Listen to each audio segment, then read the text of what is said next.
words. So if we have a synthetic and analytic,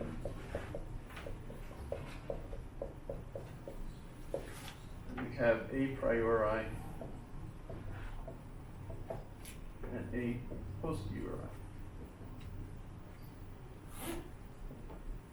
I might not have spelled that right. He points out that synthetic reasoning is in Aristotle's square, if you remember. Those are the things that are particular. So some S is P, some S is not P. Those are synthetic, right? Analytic is all S is P and no S is P. So this is particular. I'm learning something as I'm seeing this. And analytic is something that I've already come to know, and it's basically the definition of the word, right? A priori means before and a posteriori means after. So Hume points out that I can have synthetic a posteriori information. What is that? That's okay, so I just walked by a yard and there's a goat. So I know there's a goat in that yard, right? I had that experience and now I know it, right? And in fact, if I walk by that yard again, the goat's there. In fact, there's 2 or 3 goats in that yard, maybe some chickens. That becomes my definition of that yard, basically, because I've seen it multiple times. Maybe I don't even need to see it multiple times. I just know, okay, so that's the house where the guy has goats, right? As a result of having that experience, as I'm driving by, I might say to the kids, hey, look, there's going to be goats up here on this. Where did that come from? Well, I've already learned this definition. I already expect this particular yard to have goats.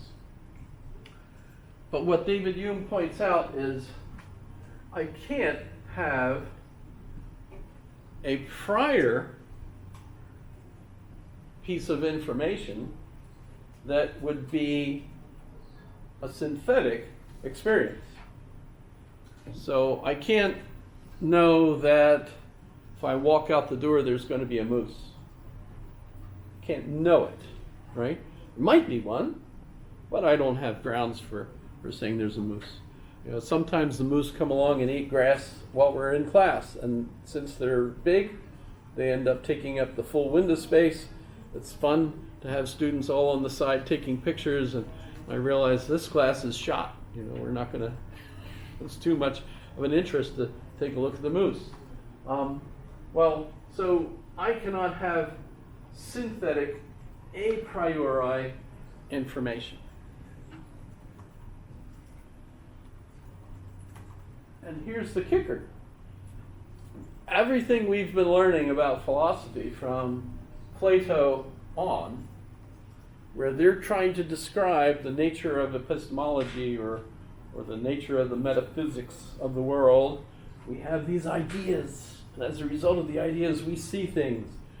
No, we see things, and so we have the ideas. And we come up with the names for them, and so on. None of these can be tested in a laboratory to find out which one is actually true. And that's because we cannot have an a priori synthetic experience, which all of those metaphysical arguments are basically claiming that we can know ahead of time what we're going to experience. And so, thanks to David Hume, metaphysics is impossible. And if you're grown up American, you probably thought, why study philosophy? It's a total waste of your time. Because all these ideas that all these philosophers have had throughout history is totally bonkers. No one can actually prove any of this stuff. You're just creating fiction, maybe, attempted explanations of things. No wonder it's so easy for each subsequent philosopher to come up with an argument that throws away the previous one. None of them can be demonstrated scientifically. All of this is essentially nonsense, a waste of time. And so, as a good American, you've been influenced by the Scottish, who really, quite, a lot of Scots migrated to the United States. The Whigs that tried to revolt against the king in England were overthrown, so they all fled, a lot of them. They started schools, by the way, in the United States, so we get Thomas Jefferson going to William and Mary College, which is taught by a whole bunch of Whigs who fled and have these radical ideas, right? And guess what? Among those is David Hume, eventually. I mean, it's not one that they brought with him, but eventually they're all reading David Hume, and they're all convinced that philosophy all this time has been a total waste of time. You might also feel the same thing about religion, but in any case, at least philosophy is a waste of time. And in fact, you end up with a Scottish common sense school. There. So you get a whole bunch of philosophers in Scotland that are all going to basically say, following you, really, but others, right? That all of this previous philosophy has been a total waste of time. You cannot know. You cannot know these kinds of things.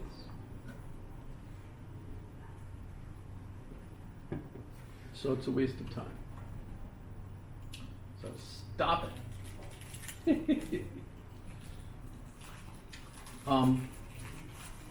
There's some other things on Hume that I'd like to point out, but let me move. They end up with 2 pages.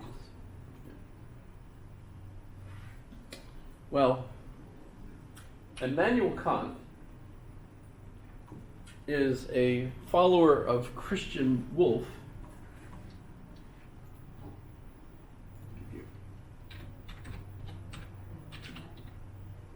So yeah, his name is not E, it's I, Immanuel.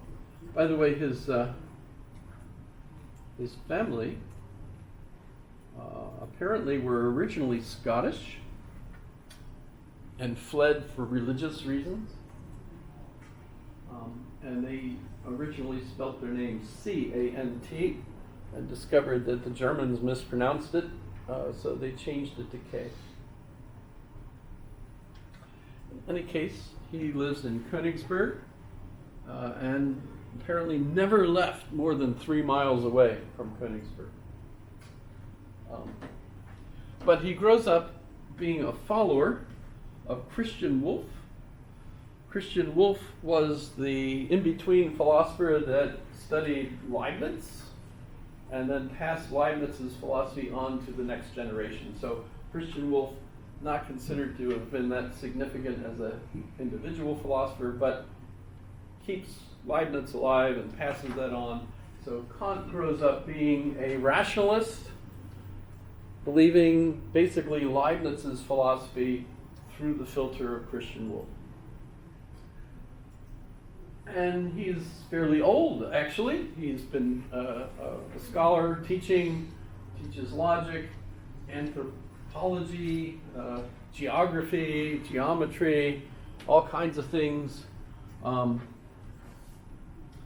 then one day, he reads David Hume's book.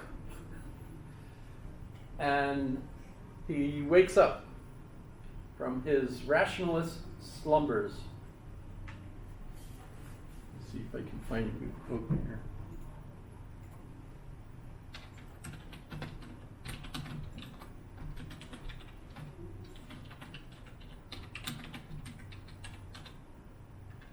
lumber is.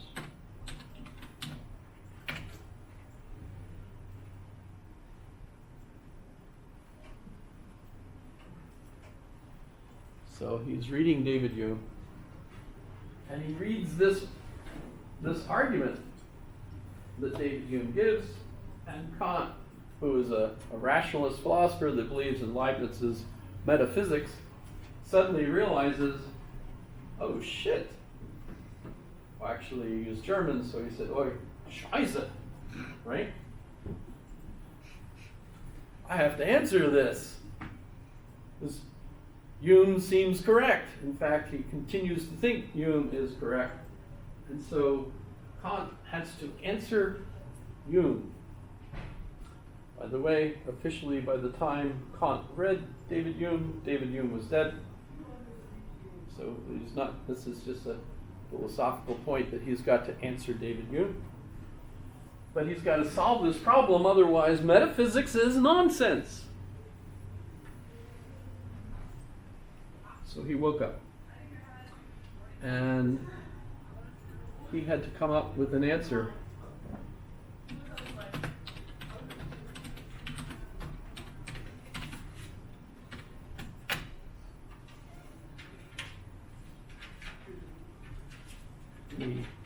The consensus we have is that yes, he succeeded. But how?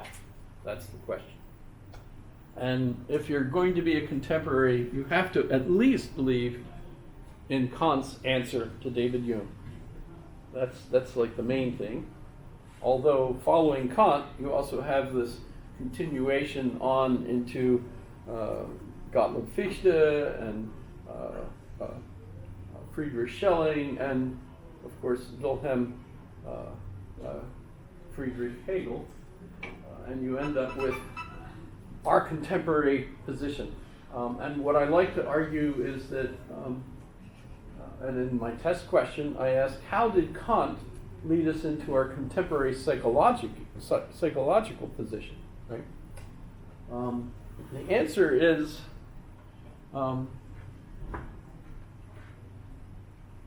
go, say, Kant categories of understanding.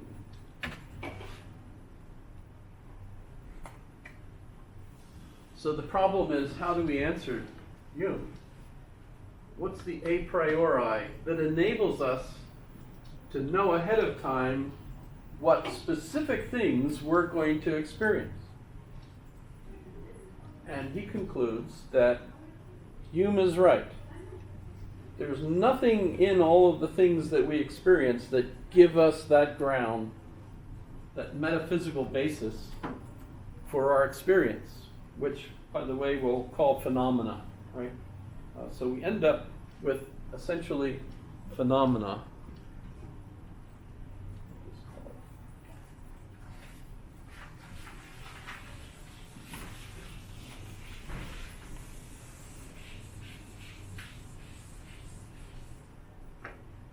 So we have phenomena.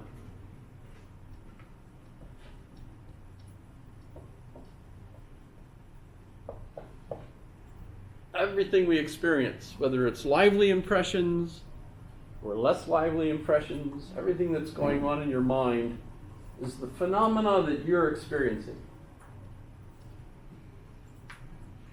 And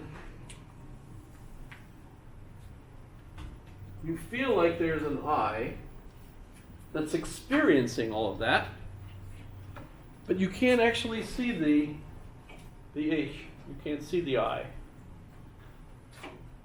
I know we like thinking I can see myself in the mirror, but of course you're actually looking at your reflection, and that's missing really the point that you can't see the subjective side of your experience. Who's having it? Because, well, all you can know, thank you, David Hume, is that I'm having these experiences, but I can't prove that there's an I there that's having them. All I know is I had this chain of experiences. So I can't actually see the I. And thank you, John Locke, I can't actually see the thing in itself. Remember, because that's the primary qualities of the thing, can't actually see those. All I can see is the secondary qualities of the thing, how it affects my senses. And so that's phenomena. I experience phenomena